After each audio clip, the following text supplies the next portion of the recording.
বিশ্বনবী একবার আসরের নামাজের সেজদা লম্বা করে দিলেন। সাহাবারা বললেন, নবী নামাজের পরে ধরলেন, অসুস্থ হয়ে গেলেন নাকি, অথবা কোরআনের আয়াত সেজদা অবস্থায় নাজিল হয়ে গেল নাকি? আসরের সেজদা তো এত লম্বা করতে কখনো দেখি নাই রে নবী। বিশ্বনবী বললেন, না, অসুস্থ হই নাই, কোরআনের আয়াত নাজিল হয় নাই। আমি যখন সেজদায় লুটিয়ে পড়েছি, আমার কলিজার টুকরা নাতি হাসান আমার কাঁধের উপরে চেপে বসেছে। আমি যদি সেজদা থেকে মাথা উঠাই হাসানের কষ্ট হয়ে যাবে, তাই আসরের একটা সেজদা আমি ইচ্ছা করেই লম্বা করে দিয়েছি।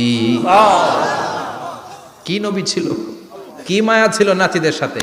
হাসান হুসাইন বিশ্বনবী, যে নবী হচ্ছে সব নবীদেরও সর্দার, ওই নবীরে ঘোড়া বানায়া, বিশ্বনবীর বাবরি চুল ছিল তো, ওই চুল ধরে এরকম ঘোড়া ঘোড়া খেলতো। বিশ্বনবীর কাঁধে বসে বিশ্বনবীর বাবরি চুল টেনে টেনে কয়, এটা আমার ঘোড়া। হাসান হুসাইনের গায়ের এমন কোন জায়গা নাই যে জায়গায় বিশ্বনবী চুমা দেয় নাই। আর বলতেন, রাইহানা চাইনি ফিদ দুনিয়া, হাসান আর হুসাইন হলো আমার দুনিয়ার সুগন্ধি। সুবহানাল্লাহ। সাইয়্যিদা শাবাবি আহলিল জান্নাহ, জান্নাতীরা আপনারা যারা জান্নাতে যাবেন, আপনাদের সামনে দুইটা পতাকা থাকবে, একটা থাকবে হাসানের হাতে আর একটা হুসাইনের হাতে। সুবহানাল্লাহ।